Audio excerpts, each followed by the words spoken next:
I've seen Jack Canfield, I've seen Tony Robbins, and I'll tell you that Clay made a far greater impact on me than any of those other speakers, as great as they are and as great as they were at that time. Ladies and gentlemen, please put your hands together for America's self-proclaimed most humble man. It's Mr. Clay Clark!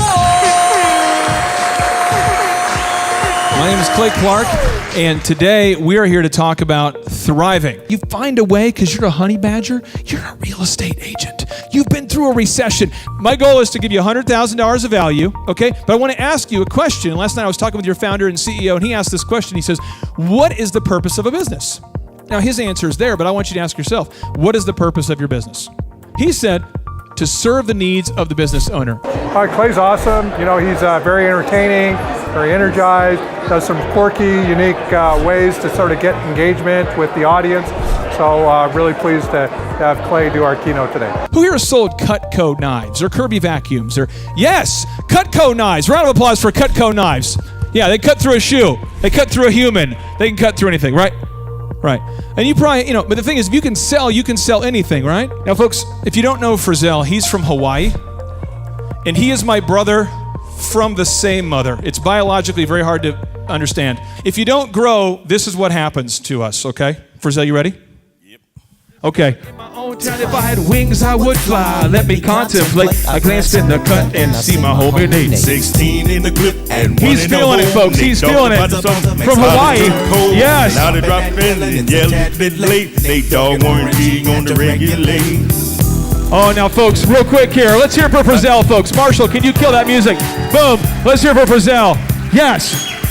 I'm asking you today, what if you could get 50% more done? How come 88% of millionaires are studying success and 2% of the general population is doing this? What's going on? Did you know these people? I know these people. They've got these cool little hats and they work at Starbucks and they're like, hey, bruh, sup, bruh? Bro, you want a cappuccino, frappuccino, whatever, bro? This is what Lee says. Lee says the number one excuse people use for not getting done what needs to be done is I did not have time. When you're going, well, how many square feet do you have here? And how many bathrooms? And right, you're kind of going over their wish list. And then they keep taking phone calls. You ever been in that meeting? Just pay attention. This would take, right? So we have to make sure that we are being present. I think his intro said everything. It was awesome. It was the first I've ever seen anything like that. And I've been to a number of speeches and stuff like that, so keynotes. It was fantastic. The most selfish thing you can do for yourself is to wow your clients. You actually hurt yourself when we just deliver. Does that make sense? In my attempt to over-deliver, Marshall, can you hit it? Everybody stand to your feet here. Stand to your feet. I'm going to teach you one courtesy dance move. To the back, to the back, to the half step forward, half step back, around. There we go. Bring her up here. Bring him up here. Bring that person. Bring him up here. Are you an electric slide expert? Of course. How have you gotten so good at this? A lot of weddings, a lot of daughters getting married, or what? All of the above. Okay, you want to help us do this thing real quick here? Here we go. Okay. Yes. Here we go. You ready, sir? We're going to get this. Keep going. Yes. Okay. We have some gifts, and sir, I know you're not going to want any of these, but I want to make sure everybody knows what you didn't get for not participating. Clay's fantastic. I mean, the guy is hilarious, captivating, kept the room moving. I mean, I love the fact that he got everybody up and moving. The fact that you could get John Tanney up dancing in his seat like that is worth the price of admission right there. Awesome. And this is pre-iPod, pre-iPad, pre-download. This is back when the internet used to go, you guys remember that? You used to click on an image and wait you'd kind of wait a nuclear half-life to download a picture of a giraffe. Steve Jobs says, remembering that I'll be dead soon is the most important tool that I've ever encountered to help me make the big choices in life. I know that when the doctor wants to talk to you personally, it's not usually the thing you want to hear. And so we found out that my dad was having, he had stage 4 cancer, but he also had congestive heart failure, which made it inoperable. And what happens is, at that time, you start to go, I don't probably need to return that call. I do need to return that call. I probably don't need to do that. I probably need to do this. This matters. This doesn't matter. And I'm encouraging you guys today to leave here with a sense of empowerment, knowing that this is your year. Some of it, not you guys, but other people. Inc. magazine talks about how people buy books and they read the first chapter. And then they put it on the shelf.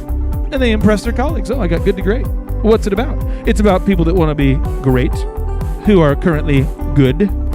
So I want you guys to just take a second, go ahead and look at 2 or 3 people next to you and tell them, this is our year. Go ahead and tell them, this is our year. What's awesome about today's talk is that this is the bottom of the speaking barrel. It only gets better from here.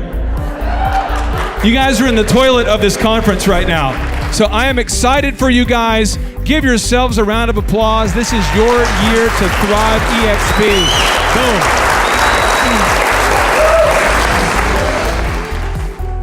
Boom. Clay was probably one of the best speakers, and I've been to a lot of these conferences, REMAX on down. He's probably one of the best speakers that I've ever walked away with saying, those are things that I could really use in my business. And personally, how he exposed himself really touched me because I'd gone through a couple of things that he actually mentioned myself. Oh, I love Clay. It's very funny. You never know, right? With a keynote speaker, you don't know, so you got to kind of open up. He's got a good sense of humor. I liked the video at the beginning. It started out perfect. I'm like, oh, great, another speaker that's been to 1 million corporations. I liked it. It was really well done. The guy's good. I really felt like I could connect with that because it was very genuine and believable and sincere.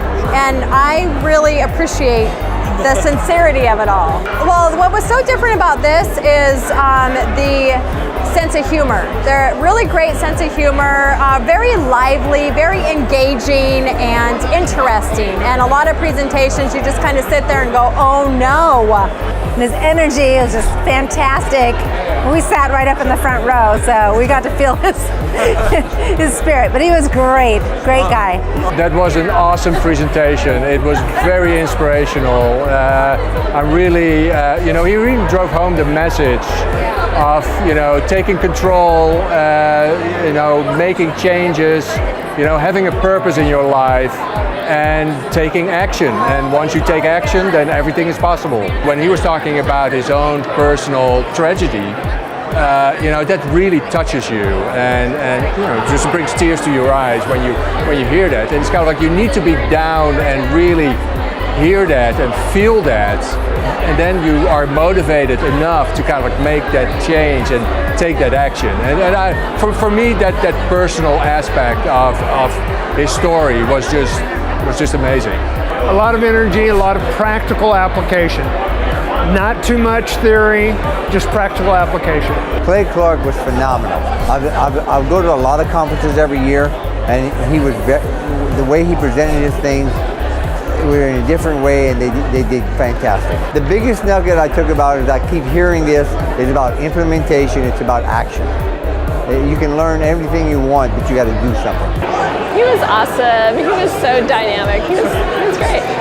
I actually appreciate his points about the Net Promoter Score, to be honest, because it's something that we implement in our business. And so him kind of reiterating what we're doing in our business, giving a reason for it, I thought was great. I mean, he's a funny guy, and he likes to make fun of himself, and he's real. I don't think he holds anything back, so he's not afraid to maybe say something that others might be afraid of saying, and so I think he kind of stands out in that way. He's so humble, and you can tell, so I think just being real with people, and for me, his energy is just so amazing, really.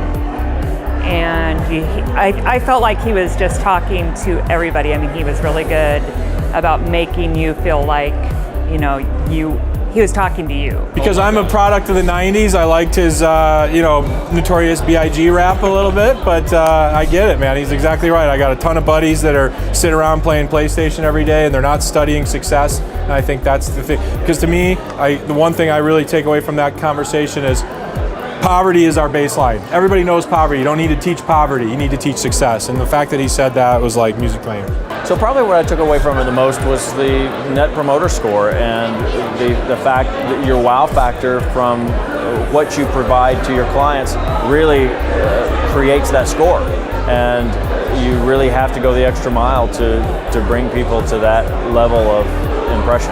I appreciated Clay's story about his father and the picture with the kids, with the girls. I thought that was very meaningful, and takes the whole thing, the rest of his his message and stories and things that he's sharing, and really puts them in perspective for people who are listening.